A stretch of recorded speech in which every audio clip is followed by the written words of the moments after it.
The lab buzzed. Excitement crackled in the air. Ted, eyes gleaming, held a syringe aloft. Years of work, he murmured, culminating in this. This was it. The culmination of his life's work. The solution to human imperfection. A formula to rewrite the genetic code, to eliminate weakness, to achieve peak potential. His heart pounded. He wouldn't just change science, he would change the world. Ted prepped his arm, sterilizing the injection site with meticulous care.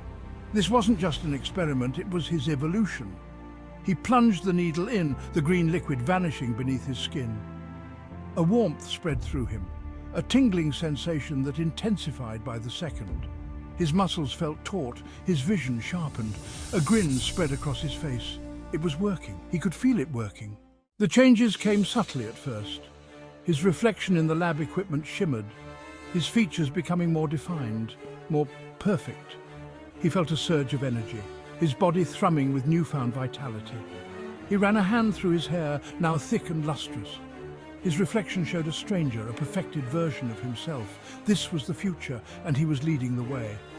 But as the minutes ticked by, the warmth intensified, becoming an unbearable heat. His muscles spasmed, his bones ached. This wasn't right. Fear, cold and sharp, pierced through his euphoria. He had miscalculated. The changes were accelerating, spiraling out of control. His heart hammered against his ribs. He needed help, needed to understand what was happening. He stumbled back, knocking over a tray of vials. The crash echoed in the silence of the lab.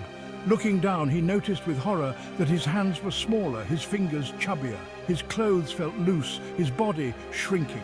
Panic seized him. His reflection was no longer a stranger, but a younger version of himself, a teenager, staring back with wide, terrified eyes. He had to reverse it, stop this descent into the unknown. Frantically, he searched for his notes, his mind racing. The formula! There had to be an antidote, a way to halt the process.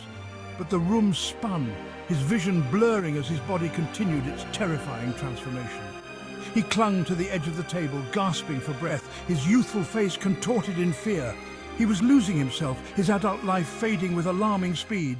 Section 4, a race against time. Days blurred into nights. He was a child now, trapped in a rapidly shrinking body. Memories of his former life flickered, memories of scientific breakthroughs, of ambitions realized and dreams shattered. He was a prisoner in his own experiment. He yearned for someone to notice, to help him. But who could help a child who was once a man? He spent his days hiding, scavenging for food, his mind a confusing mix of adult knowledge and childish fear. He saw his reflection in a puddle one day, a small, scared boy with eyes that held the weight of a life he could barely remember. Hope dwindled with each passing hour.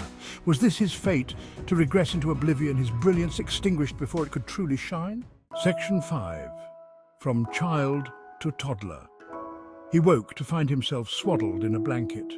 He was a toddler now, barely able to form coherent thoughts. His world shrunk to the confines of the lab, his memories fading like stars in the morning sky.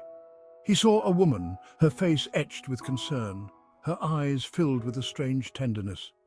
She spoke to him in soothing tones, her voice a comforting melody in the chaos of his existence. He learned her name was Sarah, his lab assistant. He tried to speak, to tell her his story, to make her understand, but the words wouldn't come. Only babbles and gurgles escaped his lips. His past was a distant echo, his present a confusing tapestry of new sights and sounds. He was a helpless infant, his fate entrusted to the one person who had found him. Section 6. A mother's embrace. Sarah watched over him with a mother's love. She couldn't explain the impossible, the mystery of a renowned scientist regressing to infancy. But she saw a child in need, a child who deserved a chance at life, regardless of how he came to be. She held him close, whispering stories of a life he no longer remembered, a life he might never reclaim. She left the lab, a new purpose filling her heart. She would be his protector, his guide in a world that no longer recognized him.